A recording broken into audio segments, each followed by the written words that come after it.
jumper from the corner, air ball. Kobe, just 3 points on 1 of 7 shooting in the first quarter. Second quarter, though, tied at 23. Ron Artest played grown man basketball, Magic. Oh, he was fantastic, 20 points. And he also set the tone for the Laker defense there. He got offensive board and put it back in. It was his activity that really got the Lakers going. Lakers with the 11-0 run, they take a 2-point lead. But Paul Pierce, half some for 3. 1 of 6 Boston threes, Celtics up 7. Next Laker possession, Ron Artest fouled underneath by Pierce. They tangle. We said it was physical. JB, what happened here? Well, it looked like Ron Artest tried to arm lock Paul Pierce. No big deal. Something the NBA should take a look at. The double technical foul. Enough. I've seen enough. Get the culprit. Get the instigator. That's right. Under 20 seconds left in the half, Kobe's tough 3 comes up short. Lakers down 6 at halftime. 8:30 left in the third. Paul Pierce misses the jumper. Rajon Rondo. Wilbon, how does he do this? I mean, he's so quick and he has such good instincts with the ball. Also, just 2 rebounds shot of another triple-double in Game 7. But look how he has a nose to the ball like a cornerback there. He's 6'1", but his wingspan is 6'9". That's a 13-point lead for the Celtics. Later in the third, Kobe drives, hangs, but turns it over. Back the other way. Rondo to Pierce. Pierce pulls up. The Finals MVP from 2 years ago. Booyah! He had 18 points. But JB, how did LA come back on the offensive glass? Well, Pau Gasol was the guy. It was the offensive glass all night long. 23 of them. They just destroyed the Celtics. Kendrick Perkins, boy, did they need him. 7:30 to go. Lakers down 3. Artest gets the pass underneath. Scores and 1. We are tied at 61 after the free throw. Just over a minute later. Lakers down 3. How about Derek Fisher? One of the classiest men you'll ever meet. Banging in the 3. Ridiculous shot. We're tied at 64. 5:30 to go. Lakers up 2. Finally, Magic. Kobe gets unhinged. Yeah, he had 10 points in the fourth quarter. There, a pull-up. He finally got away from Ray Allen, got some separation, and hit the jump shot. Laker bench all fired up. Doc Rivers gives his team a pep talk. If you want this, go get it, all right? Go get it. Go get it. Keep pushing the ball up the floor. Later in the fourth, Lakers still up 4. Pau Gasol was just on fire. Underneath while double team, Lakers by 6. Next Celtic possession. What kind of game did Rasheed Wallace have, JB? I like this game. He did a good job in the absence of Perkins. He rebounded the ball pretty effectively, made some huge shots, like that one right there that got the Celtics back in it. Best stretch of the game. Maybe the best stretch of the entire playoffs. Wallace hit the 3. Ron Artest came back and hit a 3 that put the Lakers up 6. But Ray Allen, the prettiest jumper in the game, holla! On the court where he set the record for most threes in a finals game earlier this series, brings the Celtics within 3. Next Laker possession. Kobe misses from 3. Gasol gets the board. Back to Kobe. Drives. Fouled. He makes both free throws. Lakers lead 81-76. Next Celtic possession. 25 seconds left. Ray Allen misses the 3. Hey, Magic, I thought Rajon Rondo couldn't shoot 3-pointers. Well, he proved everybody wrong with another big 3 from the corner, Stu. Celtics within 2. It's 81-79. After a foul, Sasha Vujacic at the line. He makes the first. He makes the second. 4-point lead for the Lakers. 11.7 seconds left. Kobe taking it all in. Next Celtic possession. You saw Rondo hit a big 3. Not known for his threes, but why not try again? Puts it up. It does not go. Lakers get the board. That's it. Ball game. Season.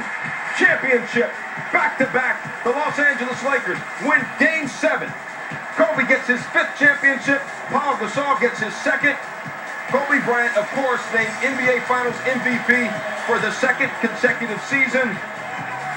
The LA Lakers, with their 5th different set of at least consecutive championships in their history. Magic, you said Paul Gasol very emotional on the court afterwards. Yeah, he was just crying, and it was an emotional thing for the whole team. Derek Fisher was crying. You know, Lamar Odom crying. They finally understood what this rivalry was all about. And they had to have everything. It took everything physically and mentally to beat the Celtics. Kobe with 23 points, only 6 of 24 shooting. We talked about Gasol, 19 points, 18 rebounds. Ron Artest with 20. The LA Lakers are on top of the basketball world. They showed it, they felt it, they sounded like it. Well, this is the sweetest. You know, it's we've been downplaying the whole series, the rivalry between us and the Celtics, because we had to focus on what we had to do. But we understood how bad the city wanted it. You know, there's no question about it. And this one's by far the sweetest because it's against them, and because it's the hardest one by far. I wanted it so bad. And sometimes you want something so bad, it slips away from you. And my guys picked me up. I mean, I can't say enough about the Spaniard. But that guy's unbelievable and just a hell of a player. And we wouldn't have won it without him.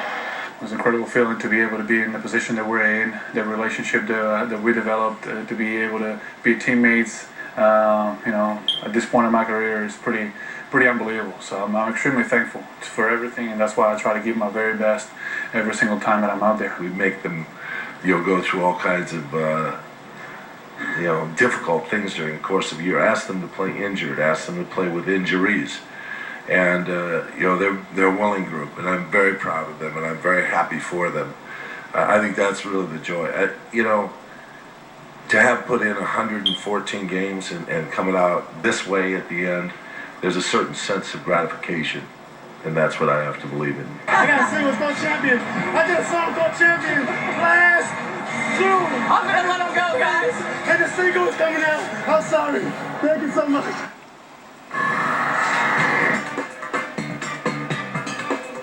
How about this for a pantheon of all-time greats in the NBA? Kobe Bryant is now the 4th player in history to have 5 NBA titles and multiple Finals MVP awards, joining Kareem, Michael Jordan, and that, good-looking fella third down from the top, our colleague Magic Johnson. And of course, Kobe Bryant wins the Finals MVP, and of course, he's the best player on this team. He's the best player in basketball right now. But you saw how excited Ron Artest was. Remember, it was just a few years ago that he was suspended for over 70 games for really one of the ugliest incidents we've ever seen, the brawl at the Palace when he went into the stands and attacked a fan. What does this mean for Ron Artest, this kind of redemption, Magic? When you think about it, Stu, all the bad things that has happened to this guy and all the bad labels that have been put on him, for him to come and really be the best Laker tonight, to me.